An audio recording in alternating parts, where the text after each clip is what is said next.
Hey there, are you in a constant state of reinvention?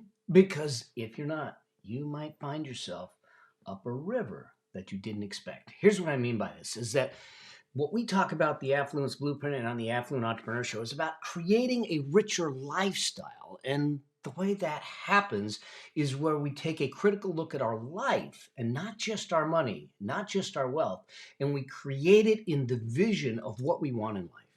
Well, in this episode of the Affluent Entrepreneur Show, I'm going to take you to a live presentation that I did, a segment that talks about the framework that I use to reinvent my life each and every time, to sit back and just examine the aspects of my life to make sure that I'm living a richer lifestyle. So I'll see you in the episode. Enjoy, and I'll see you on the other side of the episode.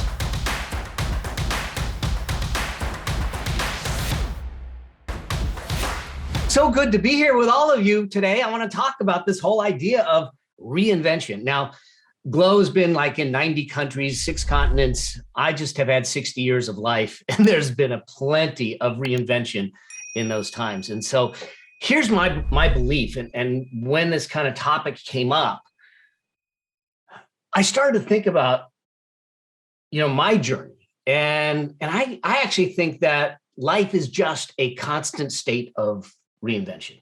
It truly is. And we have a choice of how that's going to play out, because reinvention equals, to me, it equals progress, it equals growth. Put it the other way around. If you want growth, if you want progress in life, then it's going to require us to reinvent ourselves, and it doesn't have to be some crazy go in a cocoon and sprout out a butterfly kind of perspective, but it can, because I think that our reinvention can be one of two ways. It can be evolutionary, incremental, if you will, or it can be revolutionary. I mean, a huge jump. And I'll give you some for instances, because I think that this is important for us to understand that there are triggers that will cause us to reinvent ourselves.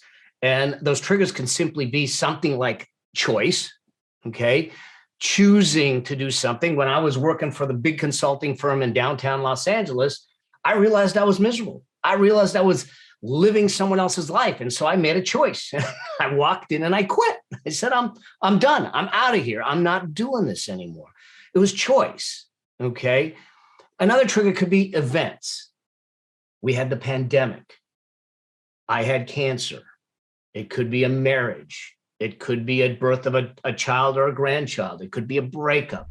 There are events in our life that allow us to start to look at things and say, I need to re-examine. And I'm going to give you a framework to walk through this, because when I look back on my moments of reinvention throughout life, there's a pattern. There's a pattern in a process that I've used throughout. Whether it's recovering from the Ponzi scheme or anything else, I think that there's a pattern and a process to use and make it happen. Now, one of the things to realize is interesting. Joan put retirement. It is an event in life. Here's an interesting thing from a guy who talks money. Most of my work is to help people create wealth, to create financial freedom, to give them the affluence way. Here's the interesting thing. When we transition to retirement and we're starting to try and spend that wealth, man, so many people have a hard time with it. There's a reinvention point right there in doing that. The other thing that can trigger reinvention is health. Many of you know that in 2019, I was diagnosed with bladder cancer, and I'm happy to say I'm 2 years clear and clean after 3 surgeries, 4 tumors, and 43 treatments.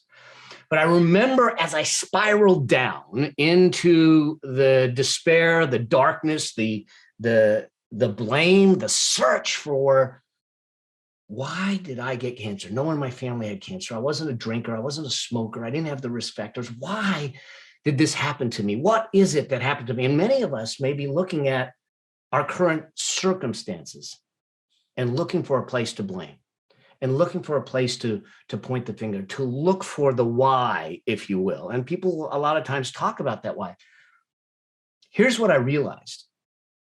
The more I spent time looking backwards in my past to try and find the reason for the cancer, the darker the more despair and the more I spiraled down.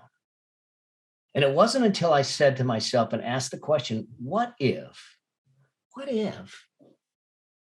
the reason for the cancer isn't behind me, but it's in front of me? What if my why is yet to be defined? Now that empowers me and that gives me the opportunity to look at it through a different eyes. But in there was a moment of reinvention, a moment of examination, and a process where we need to intentionally integrate what we do. I think about this whole thing from this perspective. We're a pound of clay and we're outside of ourselves. We're the sculptor, and we get a chance to chip away the things that we don't want and to leave the things that we choose to have. And that's where reinvention comes from. So with that, let me jump to my iPad and start to walk you through a framework that I think is going to help you understand how I look at it. I'm also going to show you a couple of worksheets and things that I use to move myself through difficult times or challenging times, or just a change, a shift in direction. And so let's just jump to that and focus on this. And so here's the thing, as I think one of the first things that we need to bring into our place, there's three things that it takes. And the first is awareness. If I'm truly not aware of what's going on, and I'm just kind of going through life. We got in a boat, we're on a current, we don't have rudders, we don't have oars, and we're just floating. We're just floating. The problem is that we then end up, like Bronnie Ware said in her book, The 7 Regrets of Dying. One of the biggest regrets was living someone else's life. So we end up living a life that wasn't meant for us. And so what ends up happening is that I think ultimately, if we're not careful here, you end up in a situation where you're living life, and this might be confronting for some of you, but the empowering thing is that with that, it gives you the control back. We might be living life oblivious. We might be living life mildly miserable. I remember a dear friend of mine who got in a car accident. He got hit by a car, and he had a hip problem. He was in the martial arts with me, and he lived with the pain in his hip for decades. And then all of a sudden he went and had a surgery, not a hip replacement, but a special surgery. And he didn't walk out, but after he started walking, he looked at me and he said, I had no idea how much pain I got used to. And how many of us, we get used to what's going on in life and we get used to the pain. It's just our existence and we just keep going. Whereas what ends up happening is that there's two things that I think will help us pass through this phase. And the first is to make sure that you come at it with this idea of curiosity, with that child's mind to say, I'm just curious. I love the question of what if it were possible? What if it was possible? What if it were possible for you to have $1 million year? What if it was possible for you to live a vibrant and healthy life? What if it was possible for you to have a wonderful, loving relationship? Because in the end, it is. And when it is, you need to do the second thing, and that is to make a decision.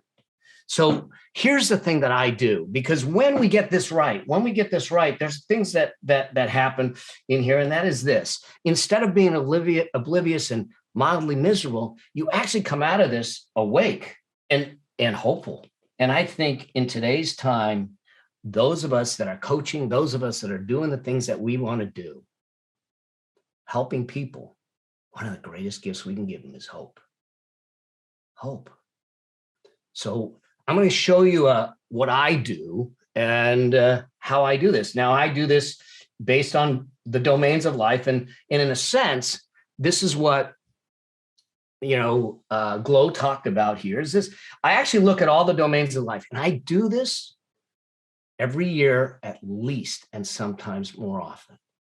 And here's the power. Now, you probably have seen this and you rate it and you rank it and everything. And so I'm just going to, for example, let's just say my health. Let's say I say it's down here at a 4, okay? And I put a line here. My family, I got it up here. Relationship is up here. Professional or career, let's say it's right here. Financial up here, okay? Friends, gosh, I could do a better job of being in contact with friends. Oh, fun, and I'm doing this fast. In there, fun. Where am I on a scale of 1 to 10? Let's say I should be doing more for myself. Spiritual, okay? I probably should really reconnect there. Now, I do this, but here's where the power is. And I call this traffic lighting, and I do this a lot. So what I look at is if anything is rated 1 to 6, it's red. If it's 7 to 8, it's yellow.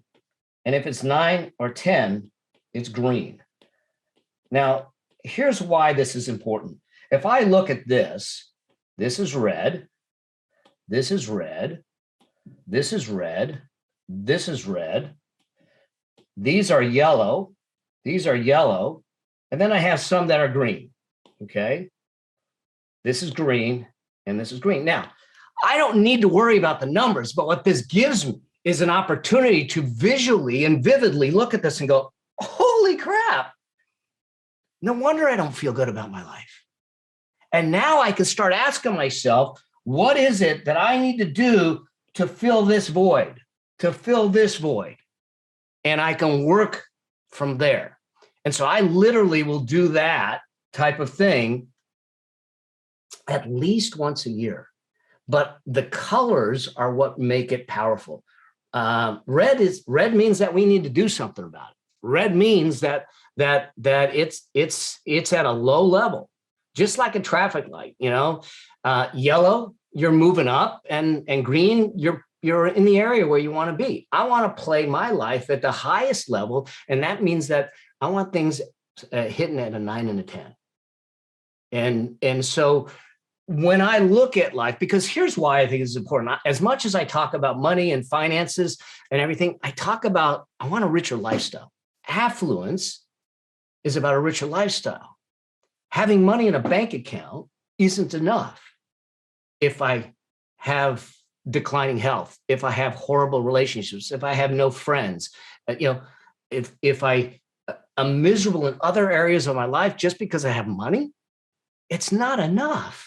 Hopefully this is making sense to you, okay? So this is one of the exercises that I do when I'm trying to get aware of where I am, what I need to focus on, and what do I need to do next, okay? Which then leads me to the next piece of the framework. All right, I hope that you enjoyed that. I hope that you found the tools and the framework helpful and that you're going to use it to reinvent your life, to re-examine your life, to start to look at things with a different level of curiosity. Because when we do, that's when we grow. That's when we start to find additional avenues for the richness in our life. And so as you go through this, then let's figure out the money side of that, because we got to fund that life. All right. So there's a couple things that I want to send you to, some additional videos, some additional training, totally free. I'm going to hook them up over here. One is, how do you live an affluent life? So I'm going to put that video up here so you can go through that and what does it mean to live in affluence, because it's not opulence. All right. And the other one that I want you to do is that some of us feel burdened because we're sitting in debt. We're trying to figure out, how do we get out of debt and say, I'll live my life when I get out of debt. Well, I got you too. So I'm going to hook up another video that talks about how do you get out of debt the affluence way. A lot of commentators out there will tell you how to get out of debt. They're doing it wrong. So check it out. And in the meantime, I look forward to seeing you in an upcoming episode on the video or on the road. And always, until then, strive to live a life that outlives you. Cheers.